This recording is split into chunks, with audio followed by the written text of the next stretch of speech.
Sebelum kita mulai cerita horor yang seru dan penuh misteri kali ini, saya punya permintaan kecil nih buat kalian. Saya tidak meminta kalian untuk subscribe channel ini, tapi kalau kalian suka dengan konten ini, saya akan sangat senang kalau kalian menuliskan Waalaikumsalam di kolom komentar bagi yang muslim, atau menjawab salam sesuai dengan keyakinan kalian masing-masing. Dan jangan lupa untuk like videonya ya. Ingat, salam adalah sebuah doa yang sangat mustajab. Dengan kalian menjawab salam di kolom komentar, itu sama saja kita saling mendoakan kebaikan satu sama lain. Dan itu jauh lebih berharga daripada sekadar subscribe. Oke, sekarang kita langsung saja ke ceritanya. Selamat menyimak. Di sebuah desa kecil di kawasan dataran tinggi Banyuwangi, hiduplah seorang pria bernama Rahman bersama istrinya, Sumi, dan putra mereka, Bayu. Desa itu dikenal subur dengan hasil bumi yang melimpah, terutama sayuran. Namun kehidupan Rahman dan keluarganya sederhana, hanya cukup untuk makan sehari-hari. Rahman adalah pria pekerja keras. Setiap pagi ia membantu petani-petani sekitar, memanen hasil bumi, dan mengangkutnya ke pasar desa. Meski hidup pas-pasan, ia memiliki semangat besar untuk mengubah nasib keluarganya. Suatu malam, sambil menyeruput kopi di beranda rumahnya, Rahman berbincang dengan istrinya. Bu, aku sudah bicara dengan Bambang, saudaraku. Kami ingin mencoba usaha baru, jadi tengkulak sayur. Di desa ini belum ada yang serius menekuni usaha itu. Aku yakin kalau ditekuni, ini bisa jadi jalan rezeki kita, ujarnya penuh semangat. Sumi yang mendengar itu terdiam sejenak, memikirkan rencana sang suami. Insya Allah, Pak. Kalau itu niatnya baik dan halal, aku dukung. Tapi modal kita cukup nggak? Tanyanya dengan ragu. Rahman tersenyum. Aku dan Bambang sudah sepakat. Kami akan menjual motor tua yang kita punya. Uangnya bisa buat modal awal. Kita juga sudah beli mobil pickup bekas untuk angkut hasil bumi. Keesokan paginya, di bawah kabut pagi yang menyelimuti desa, mobil pickup Bambang membunyikan klakson di depan rumah Rahman. Bayu, anak Rahman, melambaikan tangan kecilnya saat ayahnya beranjak pergi. Hati-hati di jalan, Pak. Jangan lupa bawa berkah pulang, ucap Sumi, tersenyum sambil menggendong Bayu. Rahman tersenyum lebar. Insya Allah, Bu, doakan saja semuanya lancar. Perjalanan pertama Rahman dan Bambang menuju ladang di desa tetangga terasa penuh harapan. Mereka melewati jalan-jalan sempit yang diapit sawah dan bukit. Udara segar pegunungan Banyuwangi memberikan semangat tersendiri. Aku yakin usaha ini akan berhasil, Mas, kata Bambang, menyetir sambil menatap lurus ke jalan. Bismillah, Bambang, niat kita baik, rezekinya pasti lancar, jawab Rahman, penuh keyakinan. Mereka tiba di ladang milik Pak Sumali, seorang petani yang dikenal dengan panen sayurannya yang berkualitas. Setelah negosiasi singkat, Rahman dan Bambang membeli beberapa karung sayuran dengan harga yang menguntungkan. Hari itu adalah awal yang baik untuk usaha mereka. Di pasar, sayuran itu terjual habis hanya dalam hitungan jam. Hasil penjualan pertama mereka menghasilkan keuntungan berlipat ganda dari modal awal. Alhamdulillah, Mas, ini pertanda baik. Kita pasti bisa besar, ujar Bambang dengan antusias. Rahman hanya tersenyum, matanya memandang jauh ke depan, membayangkan masa depan cerah bagi keluarganya. 6 bulan kemudian, Rahman dan Bambang bekerja keras setiap hari dan hasilnya tidak mengecewakan. Usaha mereka berkembang pesat. Dari awalnya hanya 1 mobil pickup, kini mereka memiliki 3 mobil untuk mengangkut hasil bumi. Mereka juga mempekerjakan beberapa karyawan untuk membantu operasional. Kehidupan Rahman berubah drastis. Rumah yang dulu sederhana kini mulai direnovasi dan keluarganya hidup jauh lebih nyaman. Namun, kesuksesan mereka mulai menarik perhatian tetangga-tetangga di desa. Apa iya cuma kerja keras? Mana mungkin bisa sukses secepat itu tanpa ada ilmu hitam? Bisik seorang tetangga di warung kopi. Rumor tentang Rahman dan Bambang menggunakan pesugihan mulai menyebar. Meski begitu, Rahman tidak peduli. Ia tetap fokus bekerja dan tidak lupa berbagi rezeki dengan orang-orang yang membutuhkan. Setiap bulan Rahman dan Sumi rutin menyedekahkan sebagian penghasilan mereka kepada anak yatim dan para janda di desa. Ini hasil jerih payah kita, Bu. Berbagi itu penting, biar rezeki kita terus lancar, kata Rahman suatu hari saat menyerahkan amplop berisi uang kepada Sumi. Namun, niat baik mereka tidak menghentikan cibiran. Beberapa orang bahkan mulai menuduh sedekah mereka sebagai media pesugihan. Sumi mulai merasa terganggu. Pak, kenapa orang-orang tega bicara begitu? Padahal kita cuma berusaha halal, ucapnya sambil menahan air mata. Rahman mencoba menenangkan istrinya. Sudah, Bu, biarkan saja. Kita nggak bisa memaksa mereka percaya. Yang penting Allah tahu niat kita. Namun Rahman tidak menyadari bahwa fitnah ini hanyalah awal dari kegelapan yang akan merenggut kedamaian hidupnya. Kesuksesan usaha Rahman dan Bambang sebagai tengkulak hasil bumi di Banyuwangi terus menanjak. Kini mereka tidak hanya melayani pasar lokal, tetapi juga mulai menerima pesanan dari kota-kota besar di sekitarnya. Armada mereka bertambah, dari 1 mobil pickup menjadi 3, dan mereka telah mempekerjakan beberapa karyawan untuk membantu operasional. Rahman dan keluarganya menikmati hasil kerja keras tersebut. Rumah mereka yang semula sederhana kini direnovasi menjadi lebih besar dan nyaman. Bahkan Rahman membeli sepeda motor baru untuk istrinya Sumi.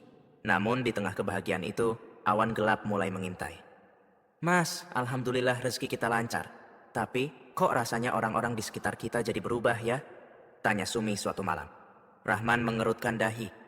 Maksudmu apa, Bu? Lihat saja, tetangga kita jadi jarang main ke sini. Padahal dulu kalau ada acara, mereka sering mampir. Apa mungkin mereka iri? Jawab Sumi. Rahman menghela napas panjang. Biar saja, Bu, yang penting kita nggak ngelakuin yang salah. Kalau kita tetap baik sama mereka, lama-lama pasti mereka ngerti. Namun, Sumi tidak bisa mengabaikan perubahan sikap tetangga mereka. Beberapa tetangga mulai menjaga jarak, bahkan ada yang terang-terangan membicarakan mereka. Desas-desus yang mulai muncul. Di warung kopi, para tetangga sering berkumpul untuk berbincang. Topik pembicaraan pun sering mengarah pada keberhasilan Rahman dan Bambang. Pernah nggak sih kalian mikir, kok mereka bisa sukses secepat itu? Padahal baru setahun mulai usaha, tapi udah punya mobil lebih dari 1, kata seorang pria sambil menyeruput kopi. Bisa jadi pesugihan, nggak masuk akal. Kalau cuma kerja keras aja, sahut yang lain. Desas-desus ini terus menyebar, hingga akhirnya sampai ke telinga Rahman dan Bambang. Bambang yang lebih emosional, merasa marah mendengar tuduhan itu. Mas Rahman, ini nggak bisa dibiarkan. Orang-orang mulai fitnah kita. Aku nggak terima, ujar Bambang dengan nada kesal. Rahman mencoba menenangkan saudaranya. Tenang Bambang, kita buktikan saja lewat kerja keras kita. Kalau kita marah, itu cuma bikin mereka merasa menang. Namun kabar ini membuat Sumi semakin gelisah. Ia merasa keberhasilan keluarga mereka tidak dihargai. Bahkan beberapa tetangga mulai menjauhi anak mereka, Bayu. Konflik yang semakin memanas. Salah satu puncak dari konflik ini terjadi ketika Rahman dan Sumi sedang membagikan sedekah kepada anak yatim dan janda di desa mereka. Biasanya acara ini disambut dengan hangat. Namun kali ini, seorang janda bernama Butini menolak menerima amplop dan sembako yang diberikan oleh Sumi. Maaf Bu Sumi, saya nggak bisa terima ini, katanya dengan nada dingin. Sumi terkejut. Kenapa Bu? Bukannya ini untuk membantu? Butini mendekat dan berbicara dengan nada rendah, tetapi cukup untuk membuat Sumi terhenyak. Orang-orang bilang ini pesugihan Bu. Kalau saya terima, takutnya jadi kena bala. Sumi yang mendengar itu merasa dadanya sesak. Dengan suara bergetar, ia menjawab. Butini, saya dan Mas Rahman kerja keras, bukan pakai jalan seperti itu. Jangan percaya omongan yang nggak benar. Namun Butini tidak menjawab dan pergi meninggalkan mereka. Kejadian itu meninggalkan luka dalam di hati Sumi. Ketika Rahman pulang dari ladang, ia langsung mendapati istrinya menangis di kamar. Ada apa Bu? Tanya Rahman. Sumi menceritakan kejadian itu dengan terisak. Mendengar cerita itu, Rahman hanya bisa menggenggam tangan istrinya, mencoba menenangkan. Bu, sabar ya. Fitnah itu nggak akan bertahan lama. Kebenaran pasti akan terungkap. Namun Rahman tahu dalam hatinya bahwa masalah ini tidak akan selesai begitu saja. Beberapa hari kemudian, tuduhan pesugihan semakin berkembang. Orang-orang mulai berbisik bahwa sedekah Rahman adalah bagian dari ritual gaib untuk mempertahankan pesugihan. Bahkan, ada yang mengatakan bahwa anak Rahman, Bayu, akan dijadikan tumbal.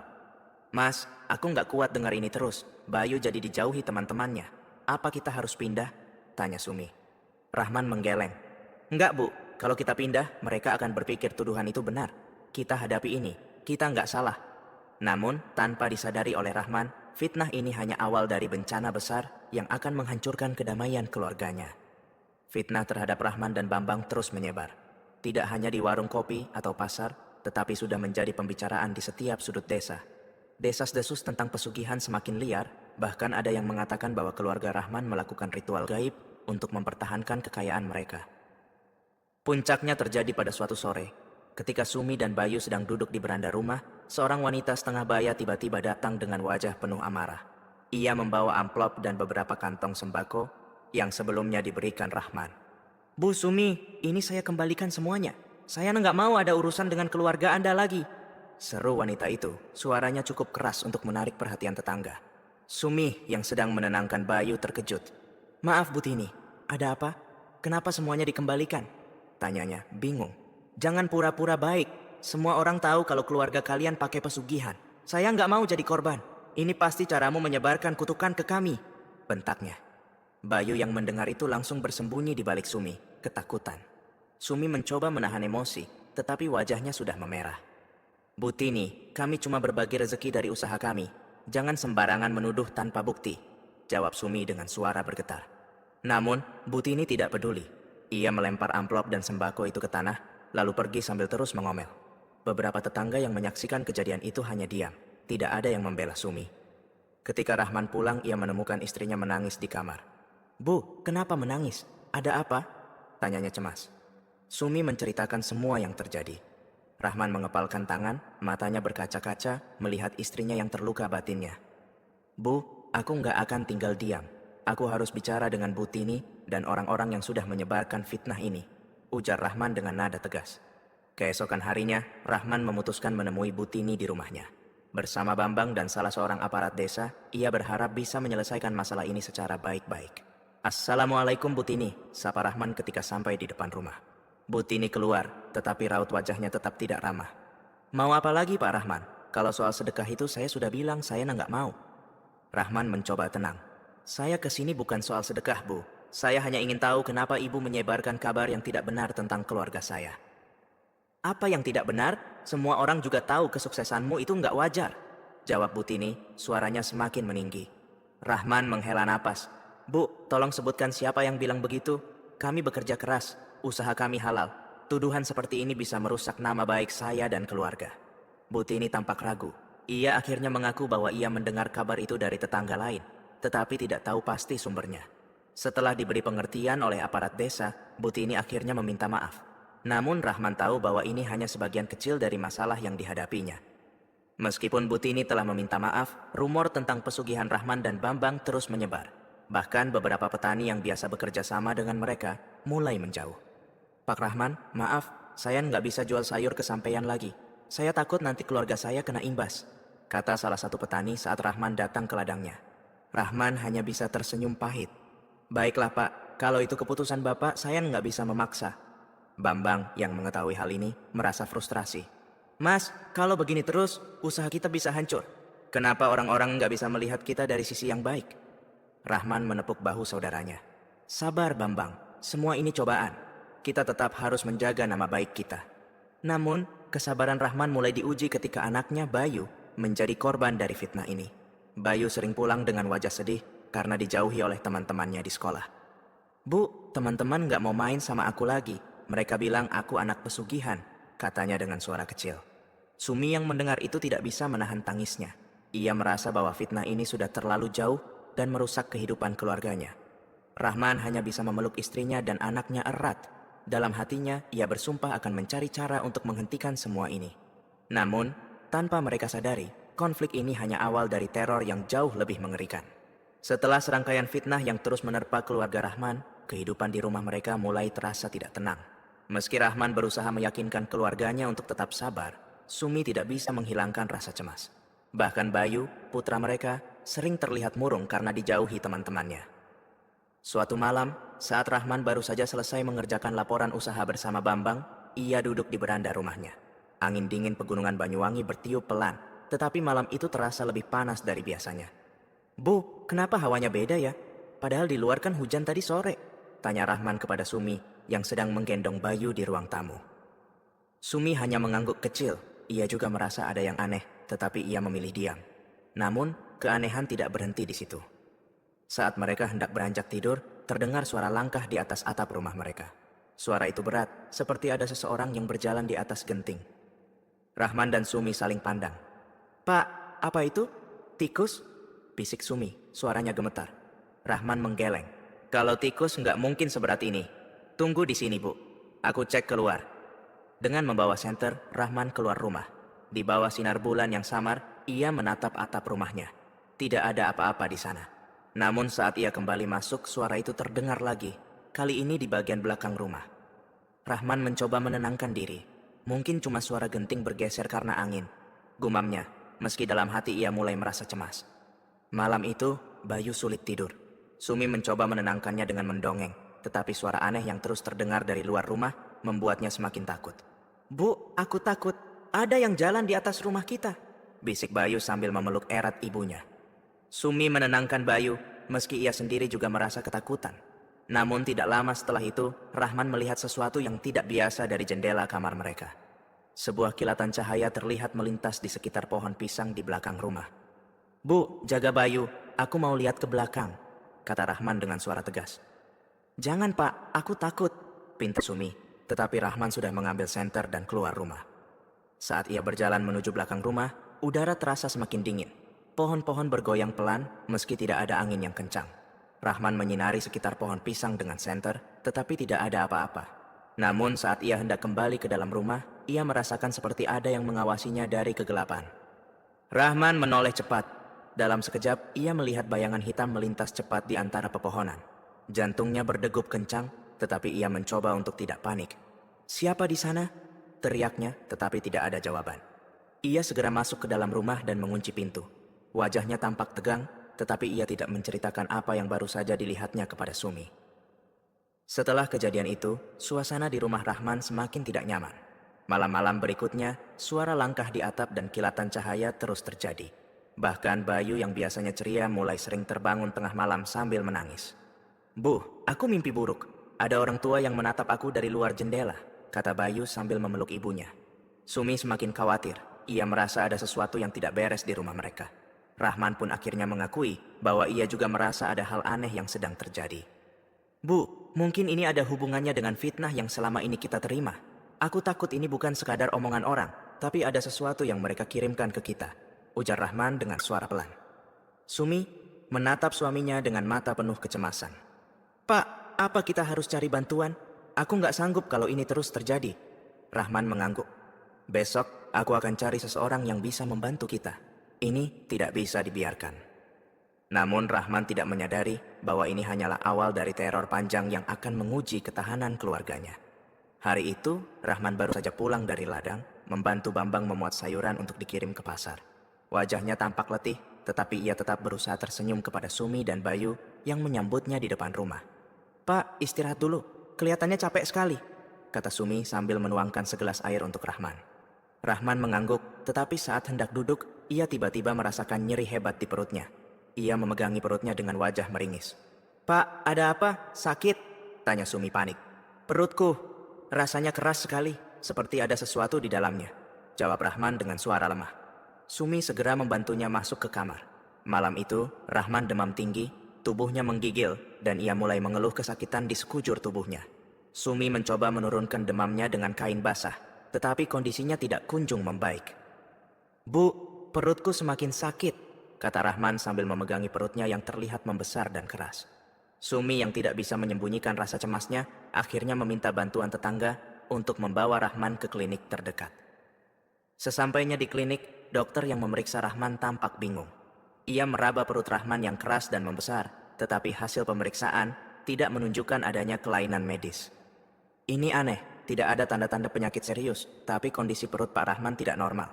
Saya akan merujuknya ke rumah sakit untuk pemeriksaan lebih lanjut," kata dokter itu. Sumi mengangguk, meskipun dalam hati ia merasa ada sesuatu yang tidak wajar. Keesokan harinya, Rahman dibawa ke rumah sakit di kota. Di sana, dokter melakukan serangkaian pemeriksaan, termasuk USG. Namun, hasilnya tetap sama. Tidak ditemukan apa-apa di dalam perut Rahman. "Secara medis, Bapak sehat. Tidak ada indikasi penyakit apapun," ujar dokter sambil menggelengkan kepala. Sumi mulai bingung. Ia tahu Rahman tidak sedang berpura-pura. Suaminya benar-benar kesakitan, tetapi tidak ada yang bisa menjelaskan apa yang sebenarnya terjadi. Sepulang dari rumah sakit, kondisi Rahman semakin memburuk. Perutnya semakin besar dan rasa sakitnya kian tak tertahankan. Rahman juga mulai sering berhalusinasi, melihat bayangan hitam yang terus mengikutinya. "Bu, aku lihat lagi bayangan itu. Dia berdiri di pojok kamar," bisik Rahman dengan suara gemetar. Sumi yang mendengar itu hanya bisa menahan tangis. Ia merasa suaminya sedang menghadapi sesuatu yang tidak kasat mata. Bambang, yang datang menjenguk, merasa kondisi Rahman semakin mengkhawatirkan. "Mas Rahman, aku rasa ini bukan sakit biasa. Kita harus cari cara lain," ujarnya. Sumi mengangguk setuju. "Pak Bambang, tolong bantu saya cari orang yang bisa membantu. Saya nggak tahu harus bagaimana lagi." Bambang akhirnya menghubungi seorang paranormal di desa tetangga yang dikenal memiliki kemampuan untuk menangani gangguan mistis. Malam itu, seorang pria tua bernama Pak Joyo datang ke rumah Rahman.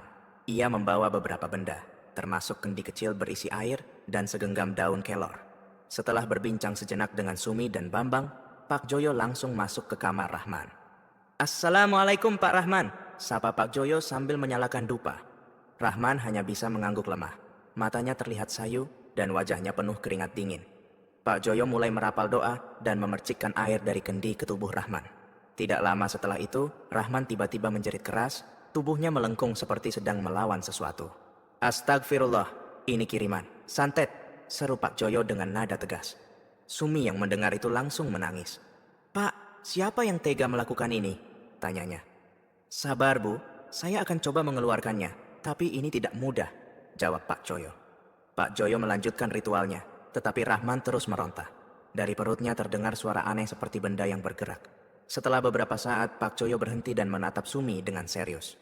"Buhulnya masih ada, Bu. Selama buhul itu belum ditemukan, kondisi Pak Rahman tidak akan sepenuhnya sembuh," kata Pak Joyo. "Buhul itu apa, Pak?" tanya Sumi dengan bingung. "Buhul adalah benda yang menjadi media santet. Biasanya ditanam di sekitar rumah atau tempat usaha. Kita harus mencarinya," jelas Pak Joyo. Setelah ritual itu, kondisi Rahman sedikit membaik, tetapi ia masih terlihat lemah. Sumi dan Bambang mulai mencari buhul di sekitar rumah. Mereka menggali di beberapa sudut, tetapi tidak menemukan apapun. Malam berikutnya, Rahman kembali mengeluh sakit. Suara aneh kembali terdengar dari atap rumah, dan kilatan cahaya terlihat di halaman belakang. Sumi mulai menyadari bahwa teror ini tidak akan berakhir sampai buhul itu ditemukan. Dalam hati, ia berdoa agar diberi kekuatan untuk menghadapi semua ini. Kondisi Rahman semakin memburuk. Perutnya yang keras dan membesar membuatnya sulit bergerak, sementara demamnya tak kunjung reda. Sumi sudah kehabisan akal setelah berbagai usaha medis tidak membuahkan hasil. "Bu, aku merasa ada yang aneh. Aku nggak sanggup lagi," kata Rahman dengan suara lemah sambil memegang tangan istrinya. Sumi tidak tahan melihat penderitaan suaminya. Akhirnya, ia memutuskan memanggil Mbah Manik, seorang sesepuh desa yang dikenal memiliki ilmu kebatinan tinggi. Mbah Manik tinggal di desa tetangga dan sering membantu warga yang mengalami masalah gaib. "Pak, kita harus coba cara ini. Aku nggak tahu lagi harus bagaimana," kata Sumi sambil menahan air matanya. Menjelang sore, Mbah Manik tiba di rumah Rahman. Ia adalah seorang pria tua dengan jubah putih sederhana dan sorot mata tajam yang menyiratkan kebijaksanaan. Dengan membawa kendi berisi air putih dan beberapa daun kelor, Mbah Manik langsung menuju kamar Rahman. "Assalamualaikum Pak Rahman. Tenang saja, semua akan baik-baik saja," ucapnya dengan lembut. Rahman hanya mengangguk lemah, matanya penuh harap. Mbah Manik mulai memeriksa tubuh Rahman dengan perlahan. Ia menekan perut Rahman yang keras sambil memejamkan mata, seolah merasakan sesuatu yang tidak kasat mata. Setelah beberapa saat, ia membuka matanya dan menatap Sumi. "Bu, ini bukan sakit biasa. Ada sesuatu yang dikirimkan ke tubuh suami Anda," ujar Mbah Manik. Sumi mengangguk dengan cemas. "Apa maksud Mbah? Apa ini santet?" Mbah Manik mengangguk pelan. "Iya, ini santet. Ada yang iri dengan kesuksesan kalian dan ingin menghancurkan keluarga ini. Tapi kita bisa mengatasinya, insya Allah." Mbah Manik memulai ritualnya dengan menyalakan dupa dan membaca doa-doa. Ia juga meminta Sumi untuk memegang kendi berisi air putih, sementara ia mengelilingi Rahman sambil merapalkan mantra. Saat ritual berlangsung, tubuh Rahman mulai bereaksi. Ia mengerang kesakitan, tubuhnya bergetar hebat, dan keringat dingin mengucur deras. "Tenang Pak Rahman, jangan lawan, biarkan saya yang mengatasinya," kata Mbah Manik dengan suara tegas. Tidak lama kemudian, Rahman muntah hebat. Dari mulutnya keluar cairan hitam pekat yang berbau busuk, membuat Sumi hampir menangis melihatnya. "Alhamdulillah, ini tanda awal. Tapi ini belum selesai," kata Mbah Manik. Setelah ritual selesai, Rahman terlihat lebih tenang meskipun masih lemah. Mbah Manik kemudian meminumkan air dari kendi yang telah dirapalkan doa kepadanya. "Pak Rahman, kondisi Anda akan membaik, tapi kita harus menemukan buhulnya. Selama buhul itu masih ada, ancaman ini belum berakhir," jelas Mbah Manik. "Buhul itu apa, Mbah?" tanya Sumi. "Buhul adalah benda yang digunakan untuk menyimpan energi santet. Biasanya disembunyikan di sekitar rumah atau tempat yang dekat dengan korban. Kita harus mencarinya," jawab Mbah Manik. Malam itu, Mbah Manik, Sumi, dan Bambang mulai mencari buhul di sekitar rumah. Dengan membawa senter dan cangkul, mereka menggali beberapa tempat yang dicurigai, seperti di bawah pohon pisang dan dekat pagar rumah. "Fokuskan pikiran kalian, biasanya buhul ada di tempat yang tidak terduga," kata Mbah Manik sambil menyusuri halaman belakang. Namun, hingga larut malam, mereka tidak menemukan apa-apa. Mbah Manik meminta mereka untuk tidak menyerah.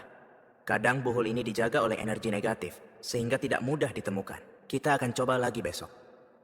Sebelum pulang, Mbah Manik memberikan beberapa nasihat kepada Sumi dan Bambang. Jangan berhenti berdoa. Selama buhul itu belum ditemukan, tetaplah berusaha. Saya juga akan membantu dengan doa dari rumah, katanya. Sumi mengangguk penuh harap. Terima kasih, Mabah. Kami akan berusaha sekuat tenaga.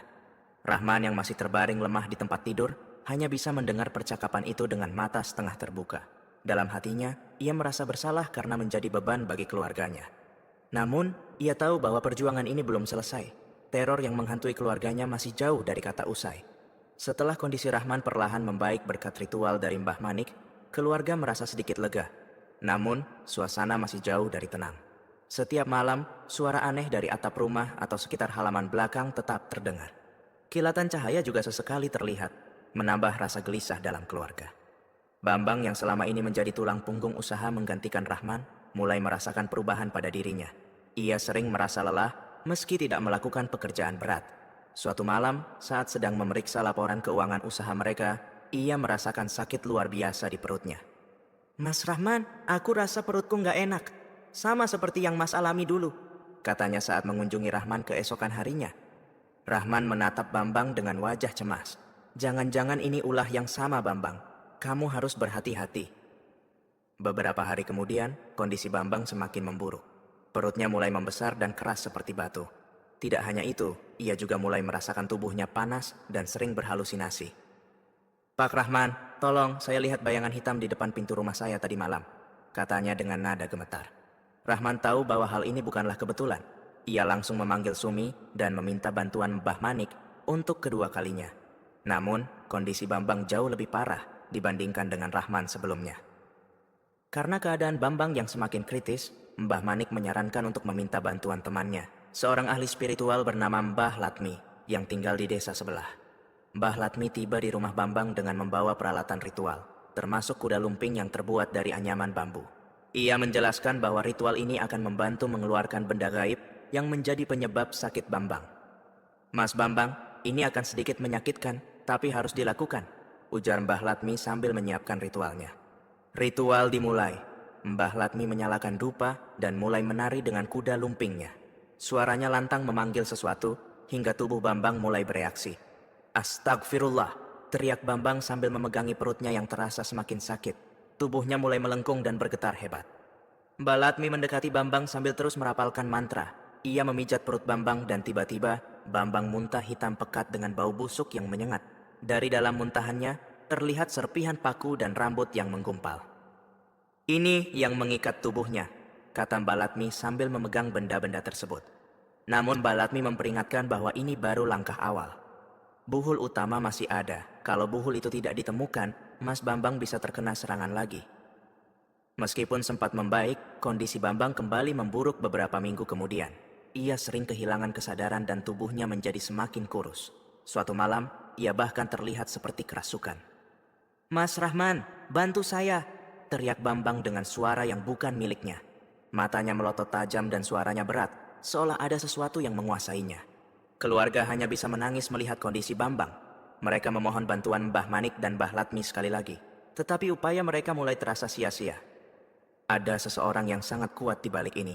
Santet ini bukan kiriman sembarangan, ujar Mbah Latmi dengan wajah muram. Mbah Latmi dan Mbah Manik akhirnya memberikan peringatan kepada Rahman dan keluarganya. Buhul utama ini sangat sulit ditemukan. Jika tidak segera dilenyapkan, bukan hanya Mas Bambang, tapi keluarga lain juga bisa terkena imbasnya, jelas Mbah Latmi. Sumi yang mendengar ini langsung memohon agar Mbah Latmi tidak menyerah. Mbah, tolong selamatkan keluarga kami. Saya tidak ingin kehilangan siapapun lagi. Namun, meskipun segala usaha dilakukan, kondisi Bambang tidak kunjung membaik. Malam-malam penuh teror terus berlanjut, dan kilatan cahaya serta suara langkah di atap rumah menjadi semakin sering. Hari-hari berlalu, dan kondisi Bambang semakin parah. Tubuhnya yang dulu kekar kini terlihat kurus kering. Perutnya membengkak seperti akan meledak, dan wajahnya memucat seperti kehilangan kehidupan. Ia hampir tidak bisa bergerak, bahkan untuk berbicara saja membutuhkan tenaga yang sangat besar. Mas Rahman, aku nggak kuat lagi, lirih Bambang saat Rahman menjenguknya. Rahman memegang tangan adiknya dengan erat, berusaha menahan air mata. Bambang, bertahanlah.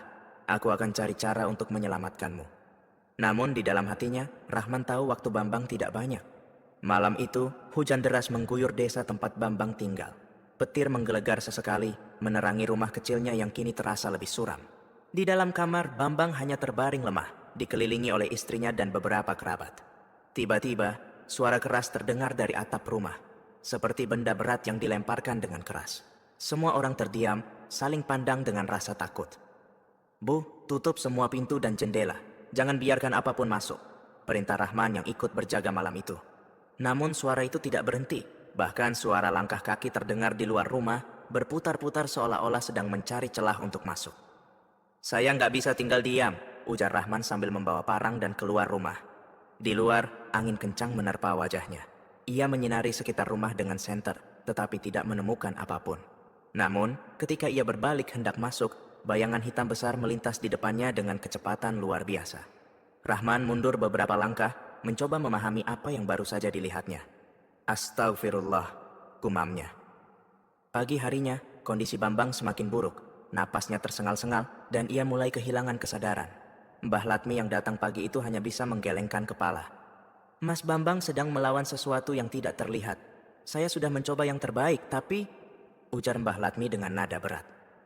Sumi, istri Rahman, tidak bisa menahan tangisnya. Ia memeluk Bambang yang terkulai lemah, berharap keajaiban terjadi.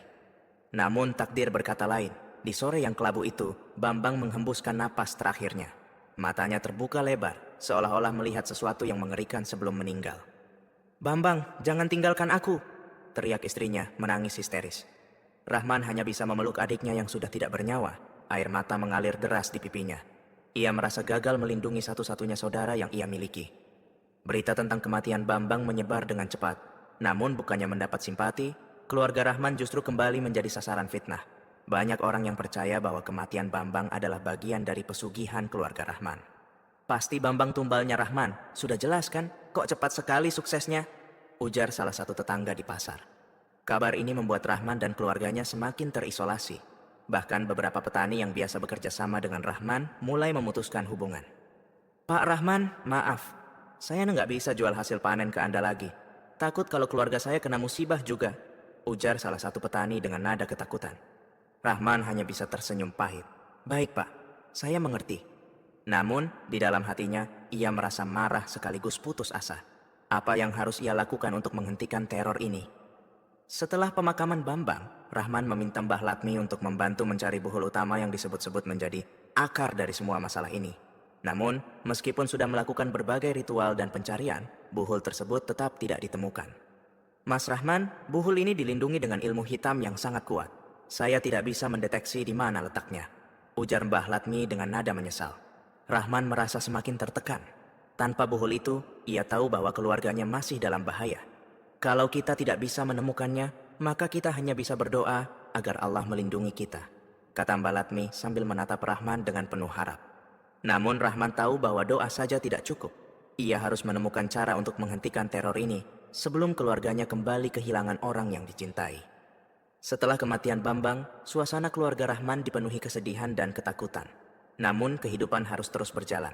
Rahman mencoba mengembalikan fokusnya pada usaha meski cibiran dan kecurigaan warga masih terasa menyengat.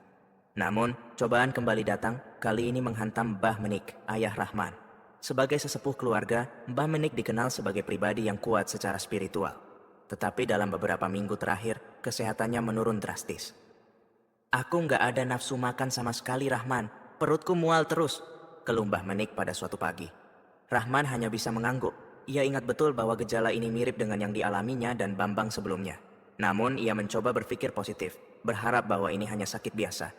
Malam itu, ketika semua keluarga sudah terlelap, suara langkah berat terdengar dari ruang tengah. Rahman yang tidur di kamar terbangun oleh suara itu.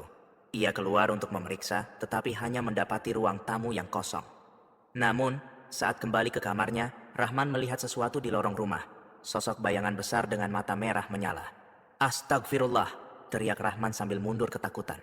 Bayangan itu hanya berdiri di sana, menatapnya tanpa bergerak. Suara langkah dari dalam kamar Mbah Menik tiba-tiba terdengar, seperti seseorang yang berjalan dengan tergesa-gesa. Rahman segera menuju kamar ayahnya. Di sana ia menemukan Mbah Menik sedang berdiri di pojok ruangan, mematung dengan tatapan kosong. "Bapak, ngapain di situ? Tanya Rahman dengan suara bergetar. Namun Mbah Menik tidak menjawab. Ia hanya berdiri di sana, seolah sedang mendengar sesuatu. Setelah beberapa saat, ia tiba-tiba tersungkur. Sejak kejadian malam itu, kondisi Mbah Menik semakin parah. Tubuhnya semakin kurus, wajahnya pucat, dan ia sering berbicara sendiri dalam bahasa yang tidak dimengerti oleh siapapun. Mbah ngomong apa sih? Tanya Rahman suatu pagi ketika mendengar ayahnya menggumamkan sesuatu. Namun Mbah Menik hanya melirik Rahman dengan tatapan kosong, lalu kembali terdiam. Melihat kondisi ayahnya, Rahman memutuskan untuk mengadakan pengajian besar di rumah. Ia mengundang para ustaz dan kiai dari desa sekitar untuk memohon doa bersama, berharap keadaan kembali normal. Malam itu, rumah Rahman dipenuhi dengan suara doa-doa yang menggema. Kiai dan ustaz yang diundang melantunkan ayat-ayat suci Al-Quran, mencoba mengusir energi negatif yang mungkin ada di rumah tersebut. Namun, di tengah-tengah pengajian, Mbah Menik tiba-tiba berteriak keras. Tubuhnya melengkung, dan ia mulai berbicara dengan suara berat yang bukan miliknya. Tidak ada yang bisa mengambilku, aku akan tetap di sini. Suara itu menggema di seluruh ruangan, membuat semua orang yang hadir merinding. Lanjutkan doa, jangan berhenti, seru salah seorang kiai. Pengajian semakin intens, tetapi tubuh Mbah Menik semakin memberontak. Anak-anaknya berusaha menahan tubuhnya yang terus bergerak liar, tetapi kekuatannya di luar dugaan. Setelah beberapa saat, tubuh Mbah Menik akhirnya tenang. Ia jatuh pingsan di tempat tidur, tetapi wajahnya tampak lelah dan menyiratkan penderitaan. Ini kiriman yang sangat kuat, buhulnya masih ada di sekitar sini. Kalau tidak ditemukan, keluarga ini akan terus terkena dampaknya, ujar salah satu kiai. Malam itu, para kiai melanjutkan pengajian hingga dini hari. Meski Mbah Menik tampak lebih tenang, semua orang tahu bahwa ini belum berakhir. Beberapa hari setelah pengajian, Mbah Menik mulai menunjukkan tanda-tanda kesadaran. Ia memanggil Rahman ke kamarnya dan memberikan petunjuk penting. Rahman, coba cek di bawah pohon jeruk di depan rumahmu. Mungkin di sana ada sesuatu, ucap Mbah Menik dengan suara lemah. Rahman yang mendengar itu langsung menggali tempat yang dimaksud. Namun setelah menggali cukup dalam, ia tidak menemukan apapun. Mungkin bukan di sini, Pak, tapi petunjuk ini berarti kita harus terus mencari, ujar Rahman kepada Sumi dan keluarganya. Hari-hari berikutnya kondisi Mbah Menik semakin memburuk. Ia kehilangan nafsu makan sepenuhnya dan hanya bisa terbaring lemah di tempat tidur. Hingga pada suatu pagi, Mbah Menik menghembuskan napas terakhirnya. Keluarga hanya bisa menangis melihat kepergiannya. Kehilangan ini semakin mempertegas bahwa teror santet yang menyerang keluarga Rahman belum selesai. Bapak sudah tidak ada, tapi kita harus tetap mencari buhul itu. Ini belum berakhir, ujar Rahman dengan suara gemetar.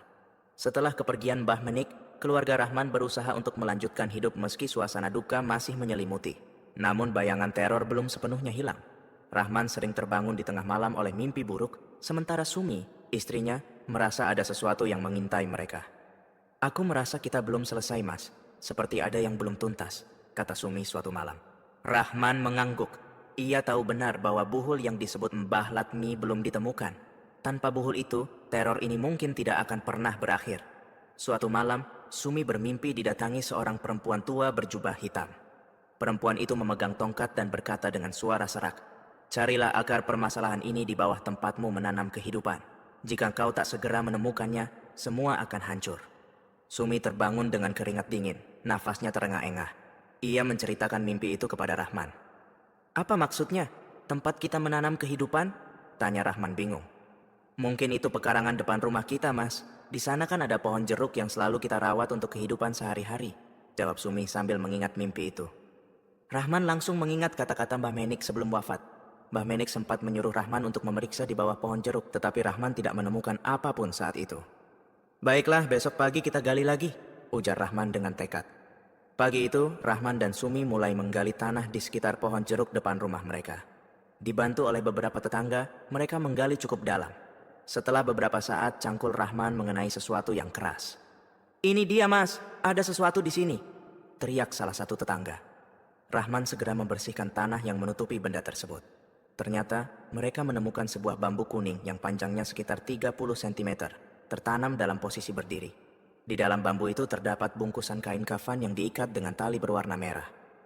Ini pasti buhulnya, ujar Rahman dengan wajah tegang. Namun, benda itu mengeluarkan bau busuk yang sangat menyengat. Semua yang ada di sana mundur karena tidak tahan dengan baunya. Rahman segera memanggil Mbah Latmi untuk memastikan bahwa benda itu memang buhul utama. Setelah memeriksa dengan teliti, Mbah Latmi mengangguk. Inilah akar dari semua teror ini. Buhul ini adalah pengikat utama yang membuat keluargamu diserang terus-menerus. Jelas Mbah Latmi. Mbah Latmi meminta Rahman menyiapkan dupa, kain putih, dan minyak kelapa untuk ritual pembakaran. Malam itu, di halaman belakang rumah, ritual pembakaran dimulai. Mbah Latmi mulai merapalkan mantra, sementara Rahman dan keluarganya duduk melingkar di sekitar api. Ketika buhul itu dilemparkan ke dalam api yang awalnya kecil langsung berkobar besar. Suara desis dan letupan terdengar, seolah-olah ada sesuatu yang berusaha melawan. Jangan berhenti berdoa, terus baca ayat-ayat suci, perintah Mbah Latmi dengan suara tegas. Suara letupan semakin keras, dan angin kencang tiba-tiba bertiup, membuat api bergejolak. Namun, setelah beberapa saat, api kembali tenang, dan buhul itu akhirnya habis terbakar menjadi abu. Setelah ritual selesai, Mbah Latmi menjelaskan bahwa buhul itu adalah hasil dari santet yang sangat kuat, dikirim oleh seseorang yang memiliki dendam besar terhadap keluarga Rahman. Saya tidak akan menyebut namanya, tapi pengirimnya adalah orang yang dekat dengan keluarga ini.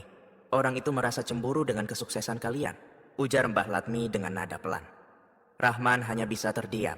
Ia sudah menduga siapa orang itu, tetapi memilih untuk tidak mengatakan apa-apa. Biarlah ini menjadi pelajaran.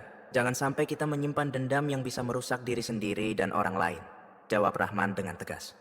Setelah buhul itu dihancurkan, suasana rumah Rahman perlahan kembali tenang. Tidak ada lagi suara langkah di atap, kilatan cahaya, atau gangguan gaib lainnya. Keluarga mulai merasa damai, meski bayangan kejadian-kejadian sebelumnya masih menghantui.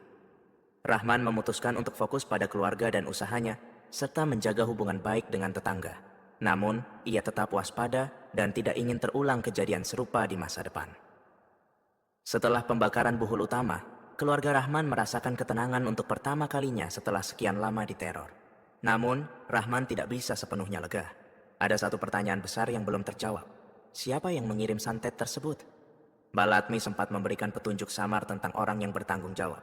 Tetapi Rahman memilih untuk tidak bertindak gegabah. Ia merasa jika ia mencari tahu terlalu dalam, konsekuensinya bisa lebih besar dari yang ia bayangkan. Apapun yang terjadi, aku hanya ingin keluarga kita selamat, ujar Rahman kepada Sumi. Namun Sumi tahu bahwa di dalam hati suaminya, Rahman masih penasaran. Beberapa hari setelah pembakaran buhul, Rahman mendapat kabar dari seorang kenalannya di pasar. Mas Rahman, saya dengar-dengar ada orang yang sering bicara buruk tentang usaha sampeyan. Saya nggak tahu apakah itu ada hubungannya dengan masalah sampeyan, tapi rasanya aneh saja, ujar pria itu dengan nada hati-hati. Rahman mencoba tetap tenang. Siapa yang kamu maksud? Tanyanya. Pak Warto, dia beberapa kali bicara kalau kesuksesan sampeyan itu nggak wajar, jawab pria itu pelan. Rahman terdiam. Warto adalah salah satu tengkulak yang sempat menjadi pesaing usahanya. Warto dikenal sebagai orang yang cukup ambisius, tetapi Rahman tidak pernah menyangka dia akan terlibat sejauh ini. Rahman memutuskan untuk menemui Warto secara langsung. Tidak dengan niat marah, tetapi untuk mencari jawaban. Ia datang ke rumah Warto dengan sopan dan mengetuk pintu. Pak Warto, saya ingin bicara sebentar, kata Rahman ketika Warto membukakan pintu. Warto tampak terkejut dengan kedatangan Rahman. Ada apa Mas Rahman? Tanyanya dengan nada kaku. Rahman mencoba memulai pembicaraan dengan hati-hati. Saya hanya ingin tahu, apakah ada sesuatu yang pernah saya lakukan hingga membuat Bapak tidak senang dengan saya? Warto mengerutkan kening. Maksud sampeyan apa?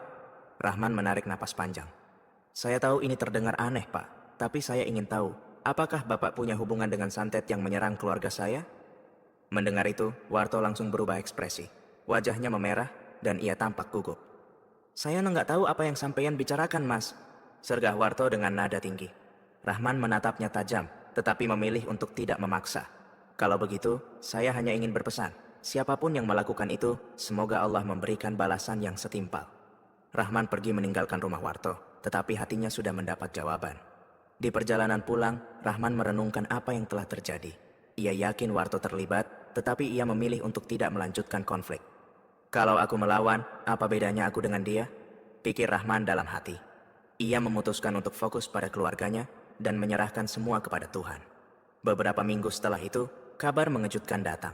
Warto jatuh sakit secara tiba-tiba. Tubuhnya melemah dan ia mulai kehilangan penglihatan. Banyak orang di desa mulai membicarakan bahwa ini adalah balasan atas apa yang telah ia lakukan. Rahman hanya diam mendengar kabar itu. Di satu sisi ia merasa lega karena keadilan mulai terlihat. Tetapi di sisi lain, ia merasa kasihan pada Warto. Aku tidak pernah mendoakan yang buruk untuknya. Biarlah ini menjadi urusan Tuhan, ujar Rahman kepada Sumi. Dengan terjadinya hal ini, teror yang menghantui keluarga Rahman benar-benar berakhir. Ketenangan mulai kembali ke dalam rumah mereka. Tidak ada lagi suara langkah, tidak ada lagi kilatan cahaya, dan tidak ada lagi rasa takut yang mengintai setiap malam. Namun, pengalaman ini meninggalkan luka yang dalam. Rahman kehilangan adik dan ayahnya, serta hampir kehilangan segalanya. Ia bertekad untuk menjadikan pengalaman ini sebagai pelajaran besar. Kesuksesan itu tidak hanya tentang harta, tapi juga tentang bagaimana kita menjaga hubungan dengan sesama, ujar Rahman suatu malam kepada keluarganya. Sumi mengangguk. Yang penting sekarang kita sudah selamat dari semua ini. Semoga ke depan tidak ada lagi yang iri atau dengki kepada kita. Rahman hanya tersenyum, meski dalam hatinya ia tahu bahwa iri dan dengki adalah sifat manusia yang sulit dihindari. Beberapa minggu setelah buhul utama dihancurkan, suasana rumah Rahman kembali damai. Tidak ada lagi langkah misterius di atap, suara aneh di malam hari, atau gangguan yang membuat keluarga terus waspada. Sumi dapat tidur dengan nyenyak untuk pertama kalinya dalam beberapa bulan, dan anak-anak Rahman kembali bermain dengan riang tanpa rasa takut. Namun pengalaman ini meninggalkan bekas mendalam bagi semua anggota keluarga. Mas, apakah kita benar-benar sudah lepas dari semua ini? Tanya Sumi suatu malam. Rahman mengangguk.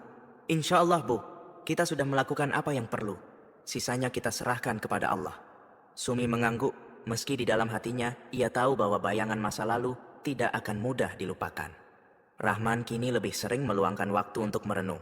Ia duduk di teras rumah setiap sore, memandang kebun kecil yang ia rawat bersama keluarganya. Pohon jeruk yang sebelumnya menjadi tempat ditemukan buhul utama, kini telah tumbuh subur kembali. Aku belajar satu hal, Bu, ujar Rahman kepada Sumi suatu sore. Apa itu, Mas? Tanya Sumi. Kesuksesan tanpa kebahagiaan itu tidak ada artinya. Dan kebahagiaan itu datang dari kedamaian, bukan dari harta. Jawab Rahman dengan suara pelan. Sumi tersenyum. Ia tahu suaminya telah berubah. Rahman kini lebih menghargai hal-hal sederhana dalam hidup. Meski semuanya tampak normal, keluarga Rahman masih sesekali mengalami gangguan kecil. Pernah suatu malam, lampu di ruang tamu tiba-tiba mati sendiri. Di lain waktu, Sumi mendengar suara seseorang memanggil namanya dari arah kebun. Tetapi saat dilihat, tidak ada siapa-siapa. Kita sudah membakar buhul itu, kenapa masih ada gangguan? Tanya Sumi dengan nada khawatir. Ini hanya ujian kecil, Bu. Jangan terlalu dipikirkan. Yang penting kita tetap berdoa dan berserah diri, jawab Rahman. Gangguan-gangguan kecil itu tidak lagi membuat keluarga Rahman ketakutan. Mereka sudah belajar untuk menghadapinya dengan tenang dan terus berdoa. Pengalaman panjang yang penuh teror ini menjadi pelajaran besar bagi Rahman dan keluarganya. Mereka menyadari bahwa iri hati dan dendam adalah dua hal yang dapat menghancurkan tidak hanya orang lain, tetapi juga diri sendiri. Rahman memilih untuk tidak menyebarkan kisah tentang siapa yang bertanggung jawab atas santet tersebut. Ia ingin memutus rantai kebencian yang mungkin akan muncul jika ia membeberkan semuanya. Apa yang sudah berlalu, biarlah berlalu. Yang penting sekarang, kita menjaga hati dan tidak mengulangi kesalahan yang sama, ujar Rahman kepada anak-anaknya. Rahman kembali fokus pada usahanya, meskipun kali ini ia memilih untuk lebih sederhana. Ia tidak lagi mengejar ambisi besar, melainkan hanya memastikan keluarganya hidup cukup dan damai. Sumi, yang sebelumnya selalu cemas, kini lebih tenang. Ia sering mengadakan pengajian kecil di rumah bersama tetangga, berharap lingkungan mereka menjadi lebih harmonis dan jauh dari fitnah. Mas, aku senang melihat kita semua bahagia lagi, kata Sumi suatu pagi. Rahman tersenyum. Kebahagiaan itu datang ketika kita bisa menerima apa yang sudah Allah berikan, Bu. Keluarga Rahman kini menjadi simbol ketabahan di desanya. Orang-orang yang dulu sempat mencibir mereka mulai menghormati mereka kembali. Pengalaman panjang ini tidak hanya mengajarkan keluarga Rahman tentang pentingnya berserah diri kepada Tuhan, tetapi juga menjadi pelajaran bagi orang lain di sekitar mereka. Teror yang pernah melanda keluarga Rahman kini tinggal menjadi kenangan pahit, tetapi dari kenangan itu, mereka belajar tentang arti sebenarnya dari kehidupan, keluarga, dan keimanan. Tamat.